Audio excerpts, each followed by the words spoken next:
ফুটবলের সব খবরাখবর সবার আগে পেতে এখনই সাবস্ক্রাইব করুন এবং বেল বাটনে প্রেস করুন।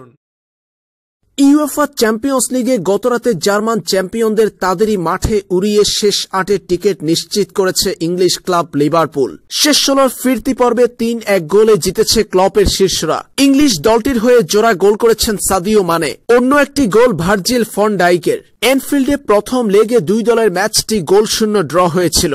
এলিয়েন্স অ্যারেনায় গতরাতে গুছিয়ে উঠতে কিছুটা সময় নেয় লিভারপুল। নিজেদের মাঠে শুরুতে বেশিরভাগ সময় বল দখলে রেখেছিল বায়ার্ন মিউনিক, তবে ১০ মিনিটের মাথায় নিজেদের পাওয়া প্রথম সুযোগটি হাতছাড়া করেন রবার্ট লেভানডস্কি। ম্যাচে ধীরে ধীরে নিজেদের গুছিয়ে নিয়ে বায়ার্নের রক্ষণে চাপ তৈরি করে লিভারপুল। আক্রমণ প্রতি আক্রমণে জমে ওঠে ম্যাচের ২৬তম মিনিটে লিভারপুলকে এগিয়ে নেন সাদিও মানে।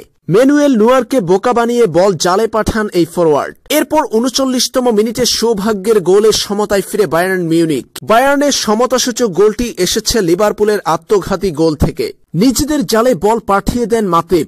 ১-১ গোলে ড্র নিয়ে প্রথমার্ধ শেষ করে দুই দল। দ্বিতীয়ার্ধে ৬৯তম মিনিটে ভার্জিল ফন ডাইকের গোলে এগিয়ে যায় লিভারপুল। এরপর দলের বড় জয় নিশ্চিত করেন সাদিও মানে। ম্যাচের ৮৪তম মিনিটে নিজের দ্বিতীয় ও দলের তৃতীয় গোলটি করেন এই ফরওয়ার্ড, যার ফলে ৩-১ গোলের জয় পেয়েছে লিভারপুল। এই জয়ের মাধ্যমে ইউএফা চ্যাম্পিয়ন্স লিগের শেষ ৮ নিশ্চিত করেছে ইংলিশ ক্লাবটি।